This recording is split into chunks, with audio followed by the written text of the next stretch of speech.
Hi guys, welcome to Anushala by Anushri. From today onwards, we are going to start with the chapter 2 of civics for class 9th. The name of the chapter is Constitutional Design. Constitutional Design से पहले हमें समझना चाहिए कि Constitution होता क्या है. जब हम पिछला चैप्टर पढ़ रहे थे What is Democracy, Why Democracy, वहाँ हमने देखा था कि कंट्रीज सबसे अच्छा फॉर्म ऑफ गवर्नमेंट डेमोक्रेसी को मानती है और डेमोक्रेसी के लिए ज़रूरी है कि कुछ रूल्स कुछ लॉज प्री डिसाइडेड हों जिस पर सारे सिटीजन्स और गवर्नमेंट अग्री करते हो उसको फॉलो करने के लिए. यहां देखते हैं, अगर एक कंट्री डेमोक्रेटिक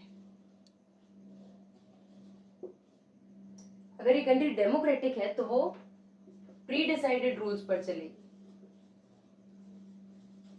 और ये जो प्री डिसाइडेड रूल्स और लॉज हैं जिसके लिए सिटीजन्स और गवर्नमेंट दोनों अग्री करते हैं एक सेम पॉइंट पर कि हाँ हम सारे लोग मिलकर इन रूल्स को इन लॉज को फॉलो करना चाहते हैं, उसको हम बोलेंगे कॉन्स्टिट्यूशन.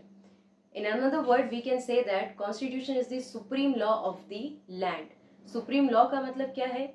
उस टेरिटरी में, उस कंट्री में कॉन्स्टिट्यूशन से बड़ा कोई लॉ नहीं है और जितनी भी चीजें कंट्री में होंगी वो सारी की सारी कॉन्स्टिट्यूशन के अकॉर्डिंग ही होनी चाहिए.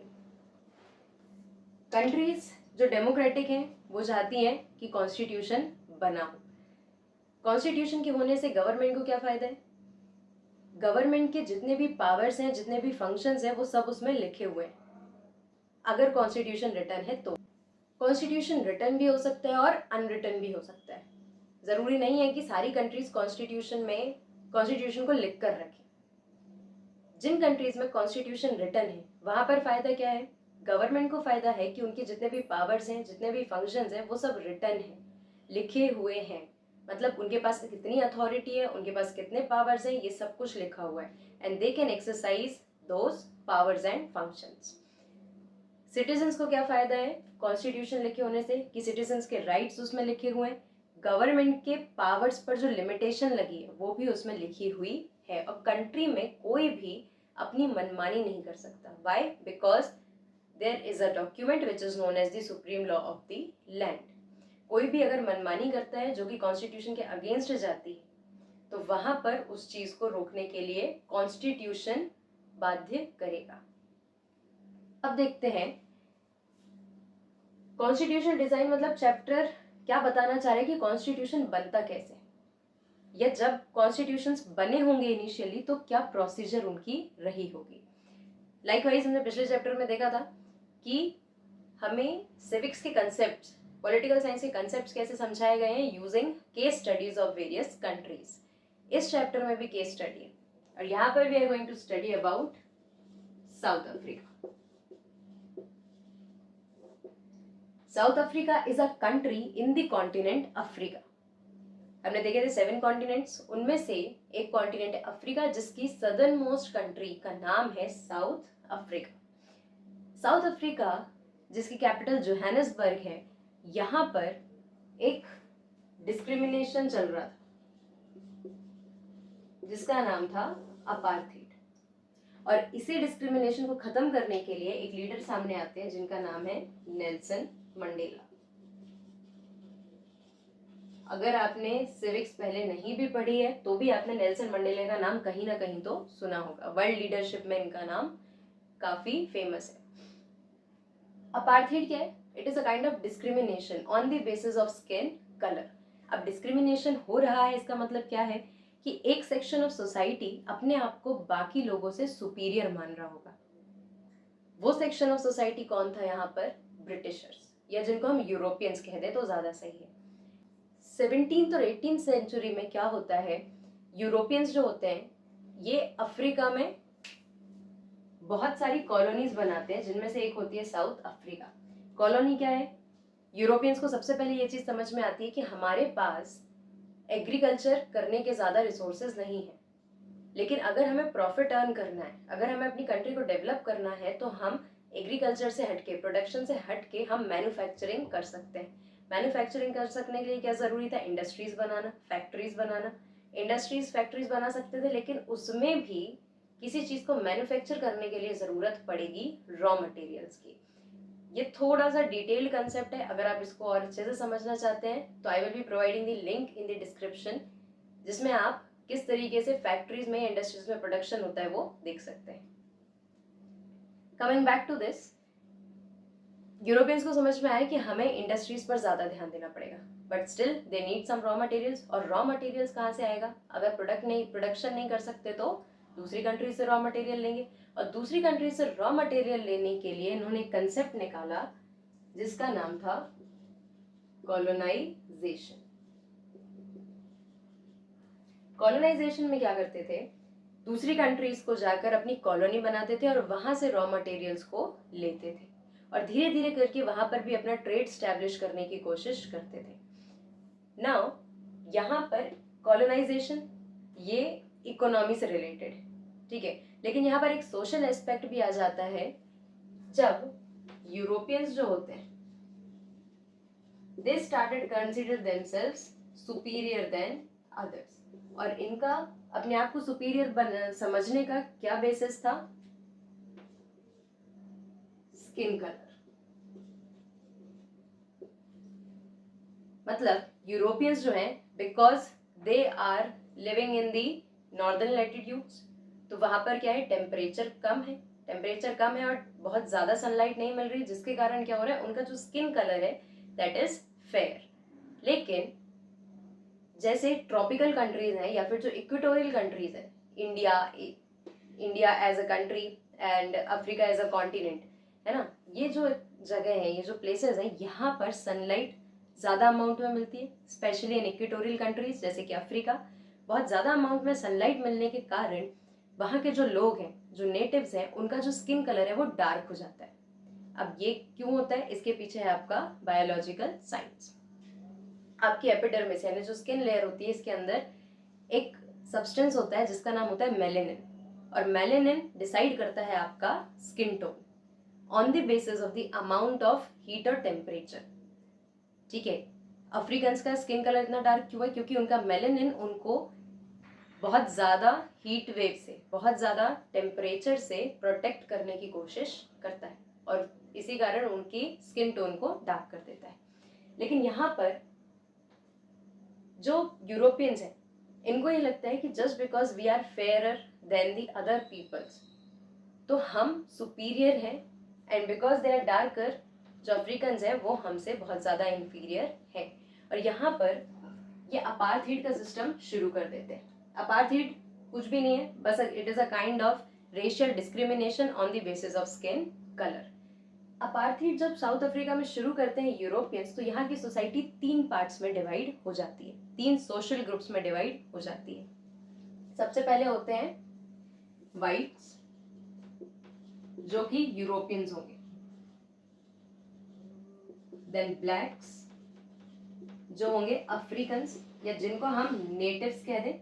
नेटिव का मतलब जो उस जगह को ओरिजिनली बिलोंग करते हैं। एंड कलर्ड, कलर्ड का मतलब यहाँ पर मिक्स्ड रेस रह थी, या फिर जिसको हम कह सकते हैं, यहाँ पर कुछ इंडियंस भी होते हैं जो रह रहे होते हैं। अब Indians were neither too fair nor too dark, तो उनको यहाँ पर कलर्ड बोला गया। और यहाँ पर अफ्रीका में, साउथ अफ्रीका में कैसे पहुंचे इंडियंस? बिकॉज साउथ अफ्रीका में जब लोगों को, इंडियंस कुछ जॉब अपॉर्चुनिटीज को लेकर साउथ अफ्रीका भी माइग्रेट करते हैं, जिनके फोर फादर्स माइग्रेट करते हैं, तो यहाँ पर उनको कलर्ड की श्रेणी में रखा जाता है। The South African society was divided into 3 social groups: whites, blacks and colored. यहाँ पर जो whites हैं, they consider themselves superior than blacks and colored. अब blacks और colored जो थे, दोनों के साथ ही अपार्थीड प्रैक्टिस किया जाता था बाय दी whites, लेकिन blacks के लिए ये सिस्टम बहुत ही ज्यादा हार्श था। कलर्ड पीपल के लिए भी ये सिस्टम हार्श था, लेकिन सबसे ज्यादा परेशान किसको किया जाता था? ब्लैक्स को। मतलब इनकी ही कंट्री में जाकर इनको ही सबसे ज्यादा परेशान किया गया।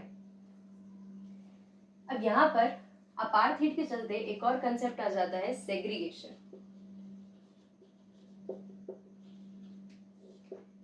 अगर आप सेग्रीगेशन का एक बेसिक मीनिंग देखना चाहें तो सेग्रीगेशन का मतलब होता है अलग अलग करना, और यहाँ पर सेग्रीगेशन का मतलब क्या है कि ब्लैक्स और वाइट्स, इन दोनों के लिए सोसाइटी के रिसोर्सेज को पूरी तरीके से अलग कर देना। मतलब कि ब्लैक्स के और वाइट्स के schools, hospitals, hotels, public places, बस स्टैंड्स, टैक्सीज, कॉलोनीज, ये सारी चीजें एकदम ही डिफरेंट होंगी। और ब्लैक्स जो हैं वो वाइट के किसी भी एरिया में या किसी भी उनकी पब्लिक फैसिलिटी में इंक्लूड नहीं हो सकते। अगर ऐसा होता है, धोखे से भी वो उनके एरिया में जाते हैं, तो उनको बहुत ही ज्यादा हार्शली पनिश किया जाता था। सो दिस वाज द सेग्रीगेशन। मतलब ब्लैक्स और वाइट्स के जो बच्चे हैं वो साथ में स्कूल में बैठ के नहीं पढ़ सकते। दोनों के लिए जो मेडिकल फैसिलिटीज हैं वो अलग अलग होंगी। So this was a practice to completely differentiate between two groups. Why? Because they were having different skin tones. तो अपार्थाइड के चलते यहाँ पर सेग्रीगेशन भी आता है। अब सेग्रीगेशन के कारण जो ब्लैक्स होते हैं और जो कलर्ड होते हैं उनको बहुत ही ज्यादा एलियनेटेड और इंफीरियर फील कराया जाता है उनकी अपनी कंट्री में, जिसके चलते क्या होता है, कुछ लीडर्स इमर्ज होते हैं जैसे कि नेल्सन मंडेला, और इनके साथ बहुत सारे लीडर्स ऐसे होते हैं जो अपार्थाइड के अगेंस्ट आवाज उठाते हैं। लेकिन व्हाइट गवर्नमेंट जो होती है, यहाँ पर व्हाइट जो होते हैं, यूरोपियंस जो होते हैं, साउथ अफ्रीका में आकर अपनी गवर्नमेंट फॉर्म करते हैं। जब ये अपनी गवर्नमेंट फॉर्म करते हैं और देखते हैं कि कुछ लीडर्स जो हैं वो क्या कर रहे हैं, अपार्थाइड के अगेंस्ट, सेग्रीगेशन के अगेंस्ट वॉइस रेज कर रहे हैं, तो वो इनको उठाकर जेल में डाल देते हैं। Nelson Mandela as well as some 8 or 9 leaders were sent to jail. इसके बाद नेल्सन मंडेला यहाँ पर 28 ईयर्स तक जेल में रहते हैं। यहाँ पर जब अपार्थाइड और सेग्रीगेशन बहुत ज्यादा बढ़ जाता है, ब्लैक्स के लिए बहुत ज्यादा हार्शली बिहेवियर होने लगता है, तो ब्लैक्स और कलर्ड मिलकर बनाते हैं African national Congress. It is a kind of party. ठीक है, अफ्रीकन नेशनल कांग्रेस जब बनता है तो इसमें कुछ सेंसिटिव वाइट लोग भी पार्टिसिपेट करते हैं। मतलब ऐसे वाइट्स जिनको ये लगता है कि ब्लैक्स के साथ और कलर्ड के साथ बहुत ही ज्यादा गलत बिहेवियर हो रहा है, तो वो क्या करते हैं, अफ्रीकन नेशनल कांग्रेस को सपोर्ट करते हैं और वॉइस रेस करते हैं ब्लैक्स एंड कलर्ड पीपल के लिए। जब अफ्रीकन नेशनल कांग्रेस को काफी सपोर्ट मिलता है और बहुत ज्यादा रैलीज और प्रोटेस्ट होते हैं वाइट्स के अगेंस्ट, तो यहाँ पर व्हाइट गवर्नमेंट को ये समझ में आता है कि now we have to listen to the voice of blacks and coloured. तो यहाँ पर कुछ ऐसे एक्शंस होते हैं जो अफ्रीका, साउथ अफ्रीकन सोसाइटी में चेंजेस लेकर आते हैं। कैसे एक्शंस? सबसे पहले तो अपार्थाइड को किया जाता है बैन, और सेग्रीगेशन को भी कुछ हद तक लिमिट करने की कोशिश करते हैं। यहाँ पर जो मीडिया होती है जिस पर अभी तक बहुत सारे रिस्ट्रिक्शंस लगाए होते हैं उनको कम करते हैं, और नेल्सन मंडेला जैसे लीडर्स को फाइनली फ्री करते हैं। वाई? क्योंकि ब्लैक पीपल की डिमांड होती है। अब फाइनली अफ्रीका जो होती है वो एक डेमोक्रेटिक कंट्री बनती है। नेल्सन मंडेला जब जेल से बाहर आते हैं तो ये डिक्लेयर करते हैं कि हम एक डेमोक्रेटिक कंट्री बनाएंगे, लेकिन यहाँ पर अब जो चेंज होता है वो साउथ अफ्रीकन सोसाइटी को पूरी दुनिया के लिए एक एग्जाम्पल बना देता है। क्योंकि अभी तक इतने सालों से ब्लैक्स और कलर्ड पीपल जो है वाइट्स की एट्रोसिटीज को सहते आ रहे हैं, वाइट्स की द्वारा जो उन पर टॉर्चर किया जा रहा था उसको सहते आते हैं। लेकिन नेल्सन मंडेला बाहर निकलकर फाइनली ब्लैक्स को और कलर्ड को इस बात के लिए कन्विंस कर लेते हैं कि हमें वाइट पीपल को माफ कर देना चाहिए।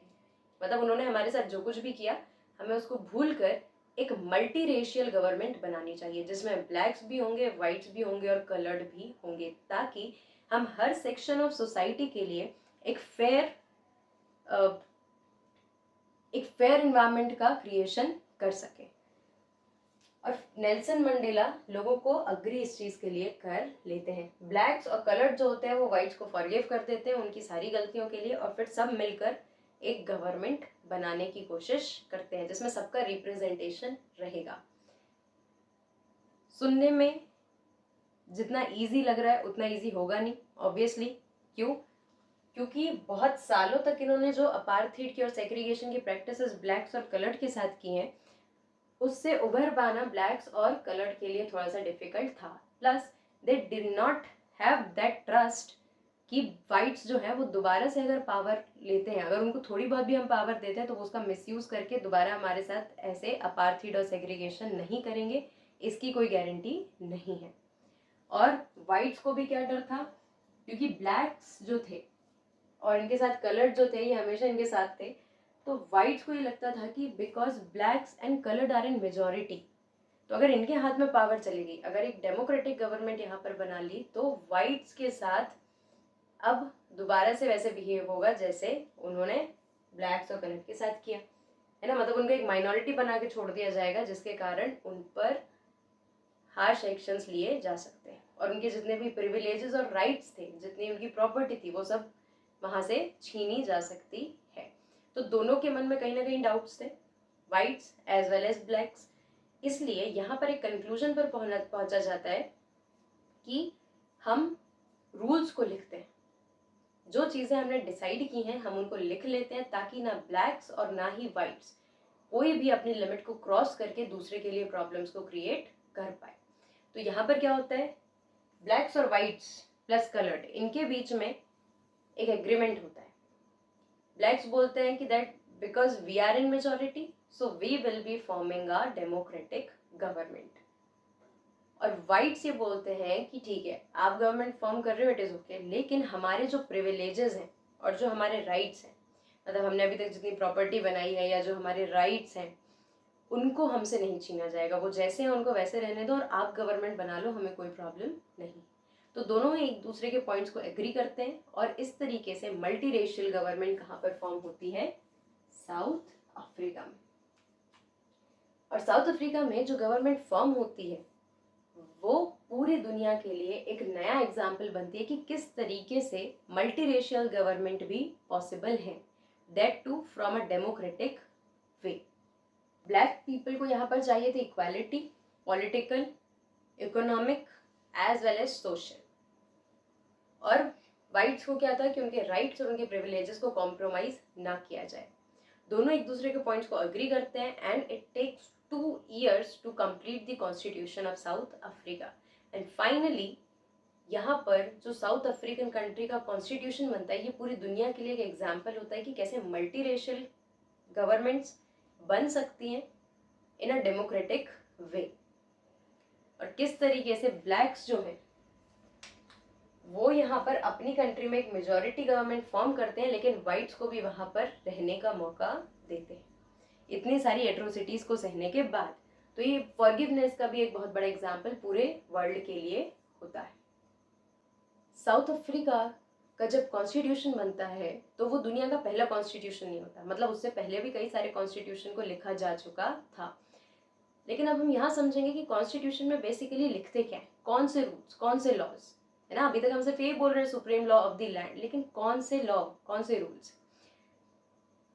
कॉन्स्टिट्यूशन में लिखा जाता है कंट्री का नेचर, कि जिस कंट्री का कॉन्स्टिट्यूशन है वो आखिर कंट्री कैसी है, डेमोक्रेटिक है, मोनार्की है, एरिस्टोक्रेसी है, डिक्टेटरशिप है ना। नेचर लिखा जाता है, फॉर्म ऑफ गवर्नमेंट क्या होंगे, गवर्नमेंट के पावर्स क्या होंगे, उनके फंक्शंस क्या होंगे, उनके पावर और फंक्शन पे लिमिटेशंस क्या होंगी, देन सिटीजन्स के राइट्स क्या होंगे, जितने भी काम करने हैं उनके प्रॉपर प्रोसीजर्स क्या होंगे, ये सब कुछ कहाँ पर लिखा जाता है, कॉन्स्टिट्यूशन में।